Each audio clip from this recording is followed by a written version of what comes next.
She was 26 years old. She had been married for exactly 7 hours and 42 minutes. The elevator doors opened. He stood in the middle of the foyer with his back to her, one hand in his pocket, the other holding a glass of something amber. He still hadn't looked at her since they'd left the ballroom. She said, "It's cold in here." He didn't turn around. "I'll have them fix it." She walked past him into the living room, floor-to-ceiling windows, the city glittering like it was in on a secret. Somewhere down there, the guests were still drinking champagne she had picked out. The band she'd fought for was still playing. A three-tiered cake that cost more than her mother's funeral was being cut into slices. He was walking toward her now. "Sit down, Lena." She sat on the white couch, the kind of furniture designed to be looked at and not used, her dress pulled around her legs like something that had been spilled. He didn't offer her a drink. He just walked to the glass coffee table and placed a folder on it.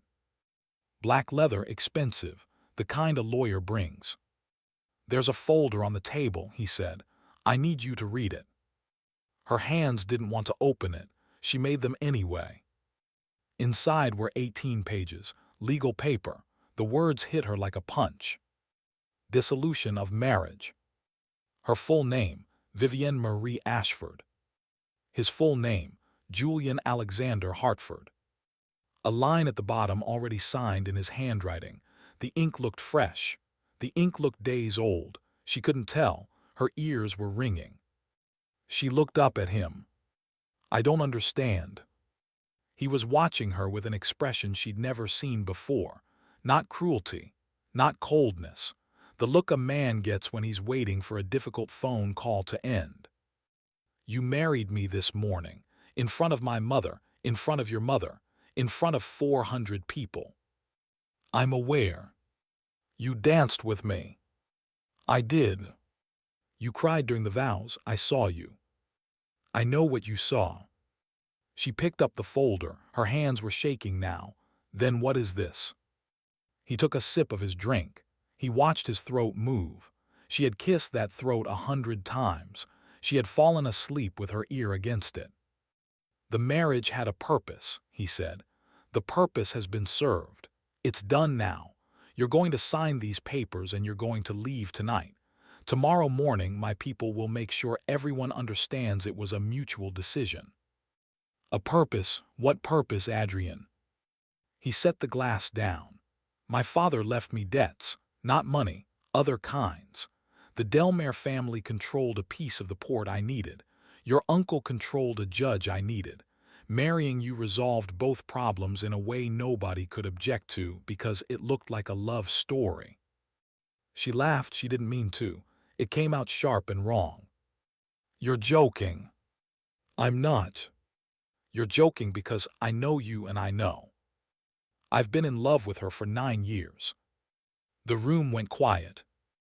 "Her name is Sienna. She's downstairs, in a suite on the 39th floor. She's been there since 5 o'clock this afternoon." Vivienne's throat did something she couldn't control. A small wet sound came out of it. She looked down at the dress, the one she'd picked out in Milan with her mother holding her hand. Her father had walked her down the aisle in a photograph in a frame that sat in the front row. And he had touched the frame before the ceremony. He had said he would have been proud of you. "You monster." "I'm not a monster. I'm a man who made a choice. The first one was to marry you. That was a mistake. The second one is to be honest with you before this becomes something we can't clean up."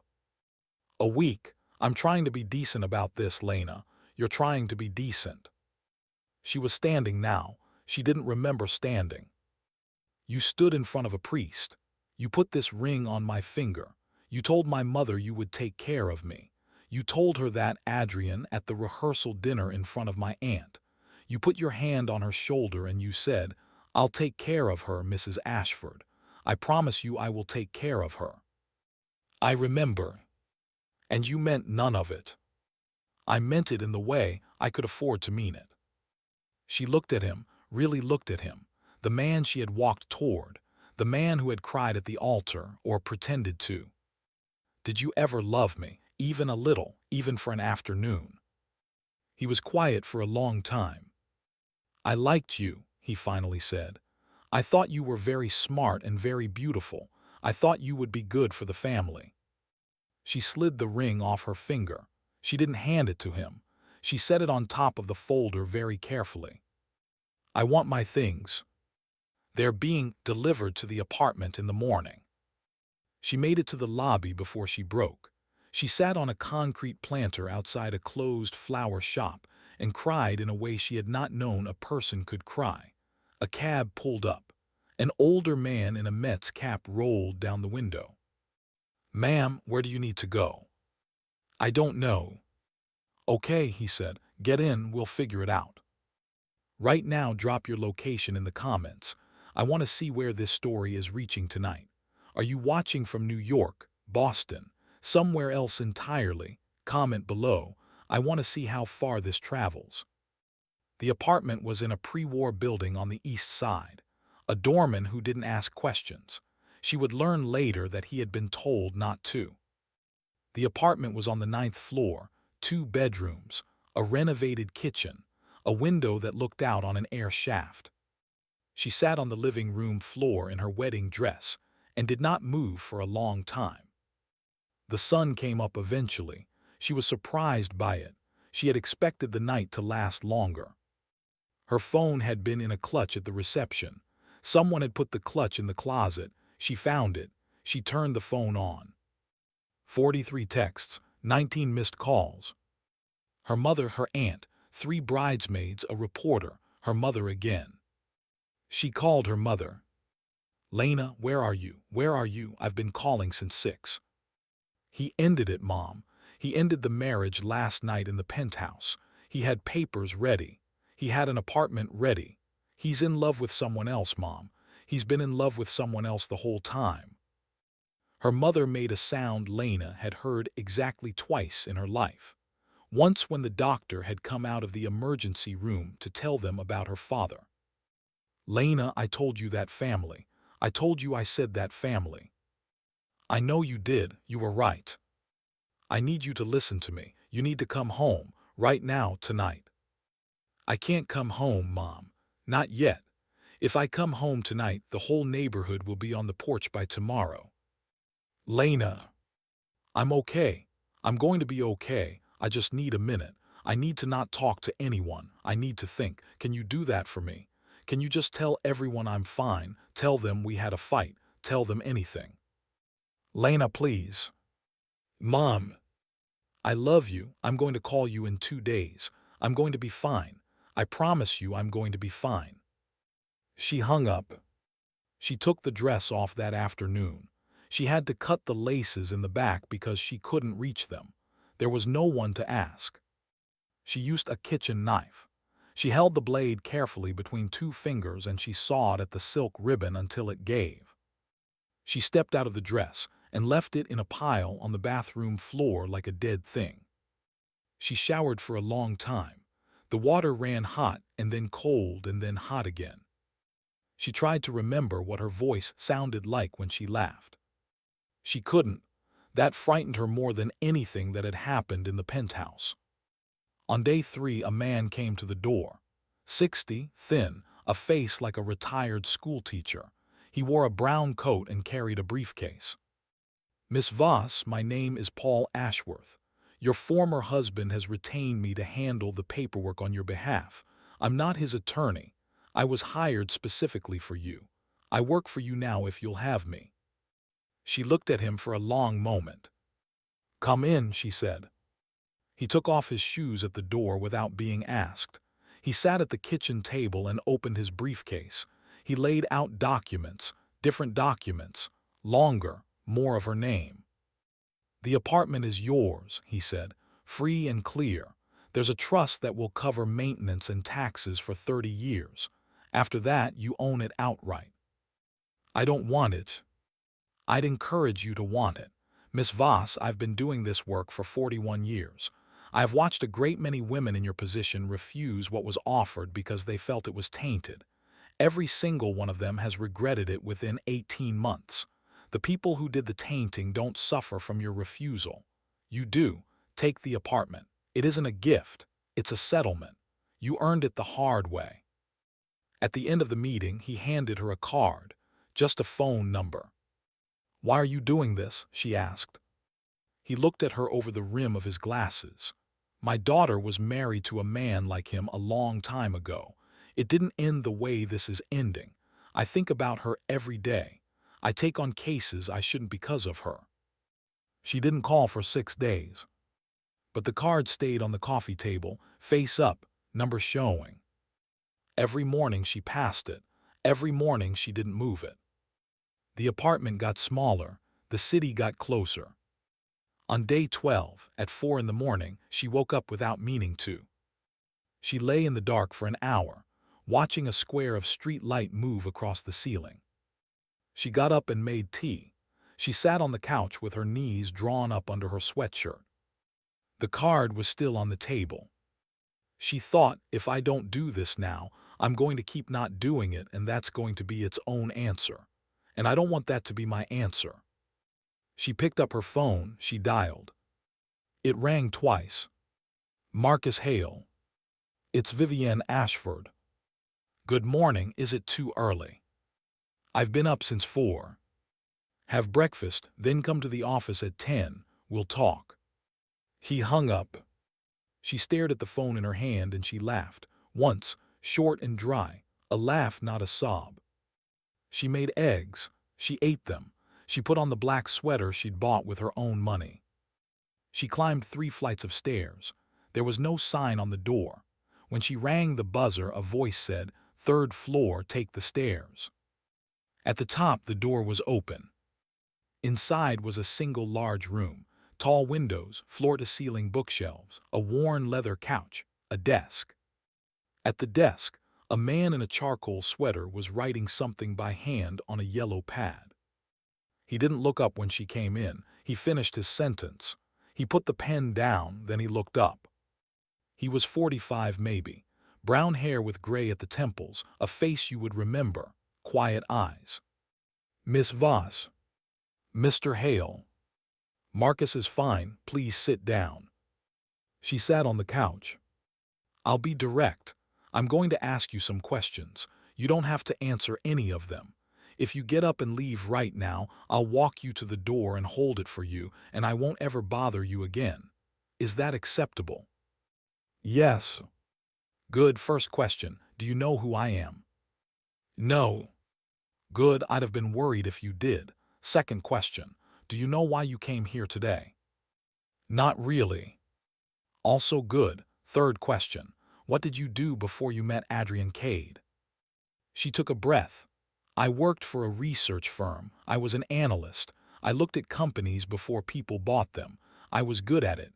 I was going to make director in another year." "Why did you quit?" "He said there was no need. We were getting married." "No, you shouldn't have. But you did. And that's not the part of this story that matters anymore." He slid a folder across the table. "Open it." Inside were printouts, corporate filings, quarterly reports, photographs of industrial facilities. She recognized the format. "I'll be direct," he said.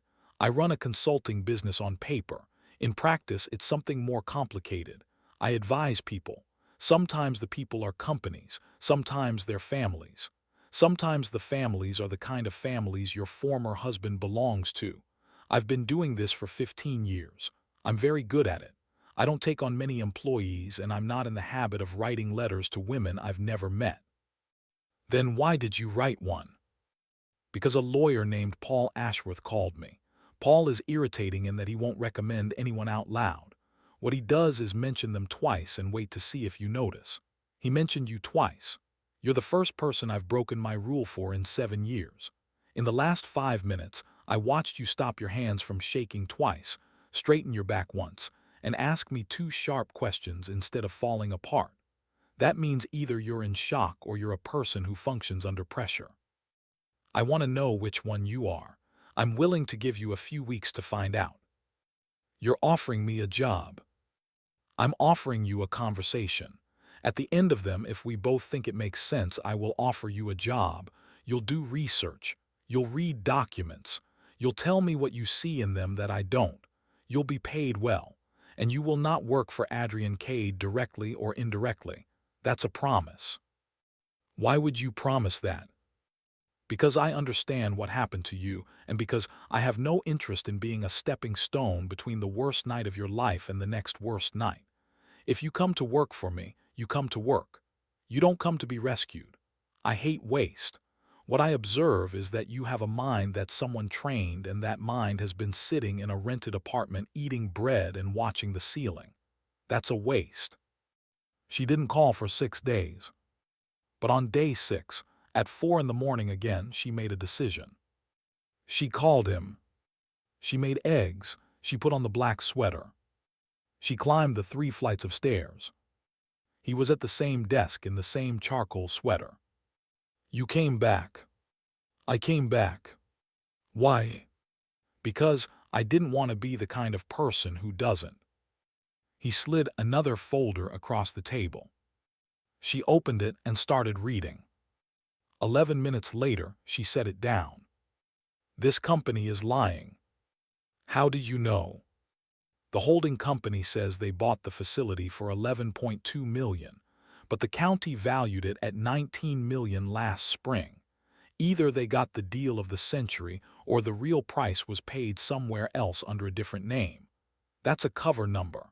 I'd want to see the assessor's records and the title transfer. I'd also want to see who's on the board of the holding company, because if any of those names show up on the board of the seller, the whole thing is self-dealing, and the 11.2 is a tax fiction. He looked at her. That took you 11 minutes. I gave that folder to a man I've worked with for 9 years. He came back in 2 days with a 30-page memo that said the same thing you just said. Badly. You start Monday. Okay, here's a question for you. If you were in her position right now, after meeting Marcus, after getting this job offer, knowing everything she knows, would you say yes? Would you take the job? Would you start building yourself back up?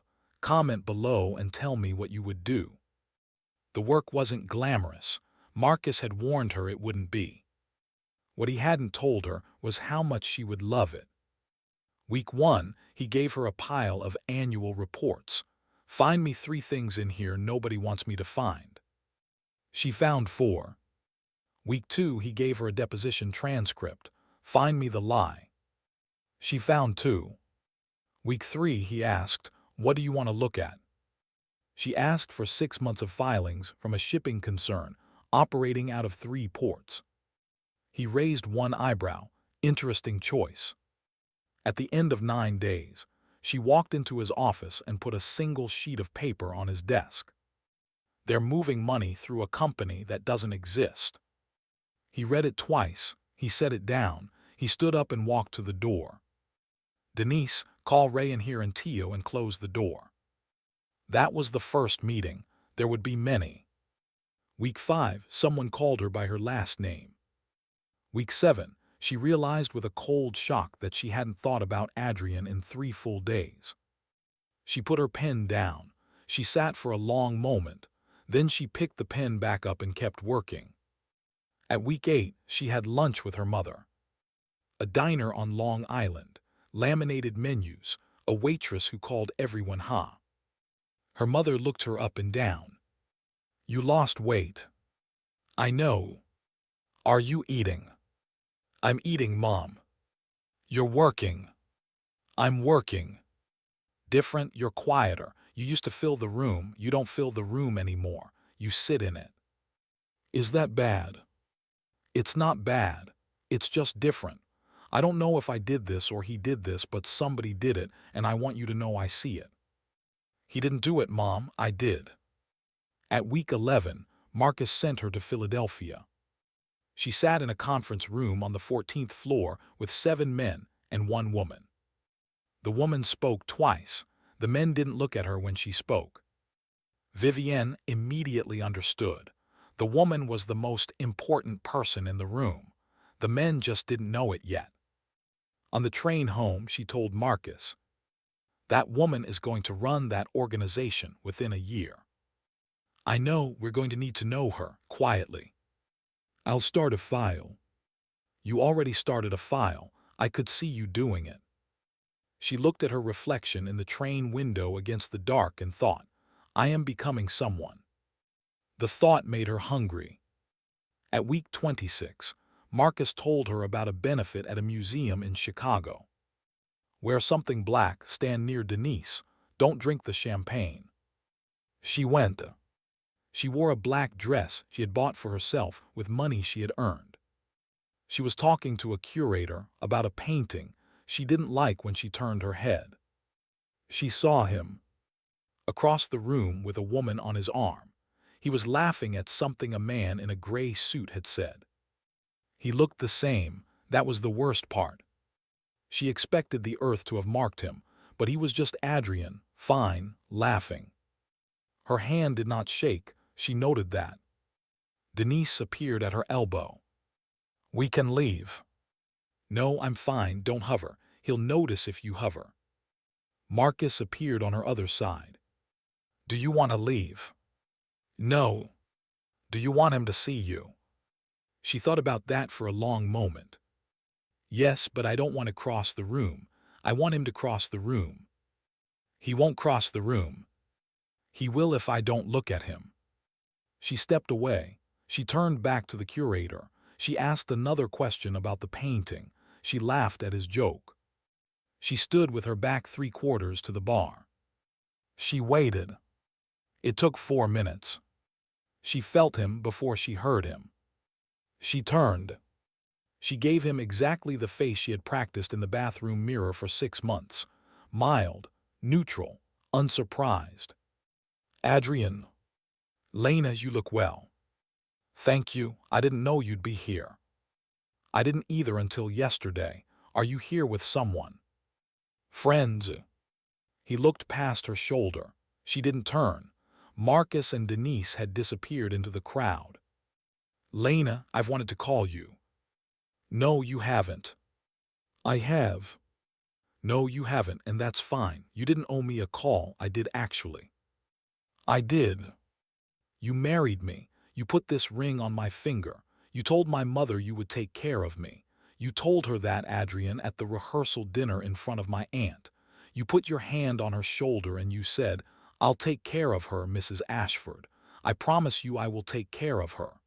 Do you remember saying that? I remember. And you meant none of it. I meant it in the way I could afford to mean it. Can I buy you a drink? No.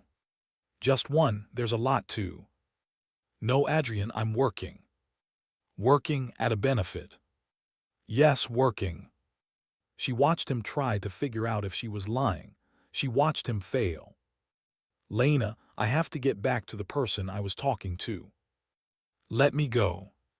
He hadn't touched her. He hadn't moved to touch her.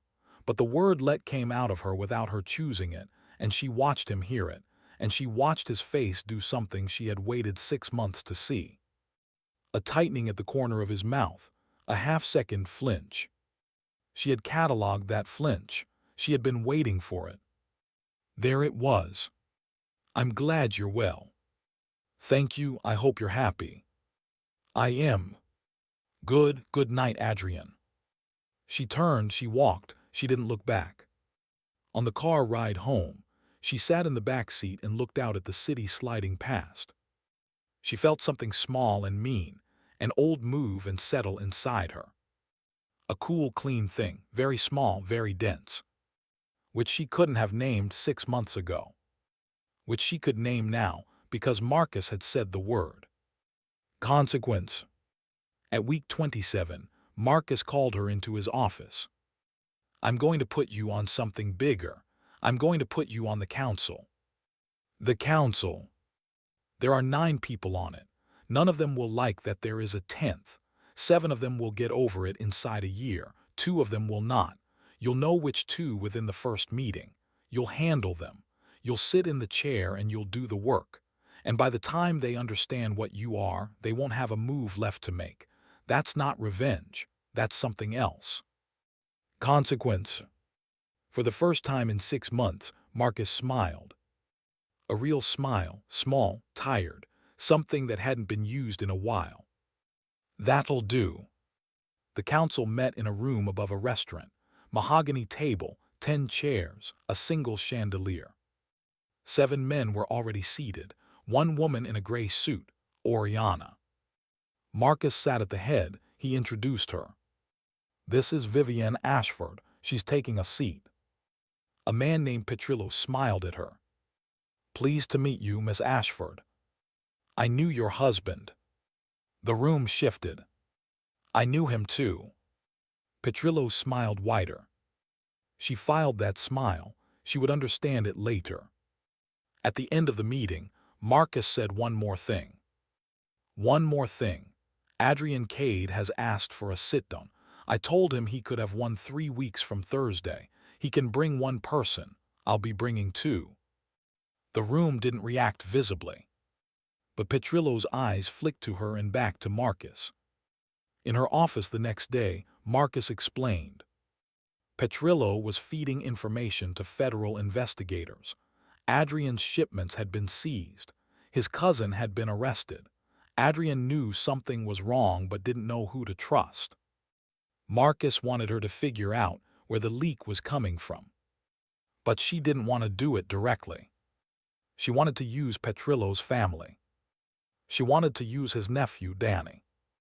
Danny owed money to a bookmaker. She could get the debt forgiven. She could arrange for Danny to overhear a false story about the sit-down. The story would reach Petrillo through his nephew. Petrillo would believe it because it came through family. Petrillo would relax. Relaxed people made mistakes. Marcus looked at her for a long moment. You're going to have his chair within the year. She spent the next 6 weeks building the case. She pulled filings. She read documents. She made her own notes in a green notebook she kept in a drawer. She found a storage facility rented by Petrillo's son-in-law. She found emails between a permitting officer and Petrillo's brother. She found photographs of Petrillo's son-in-law meeting with a federal prosecutor named Gabriela Sosa. She built a folder. She placed it on Marcus's desk with a sticky note. Not yet. Marcus read it.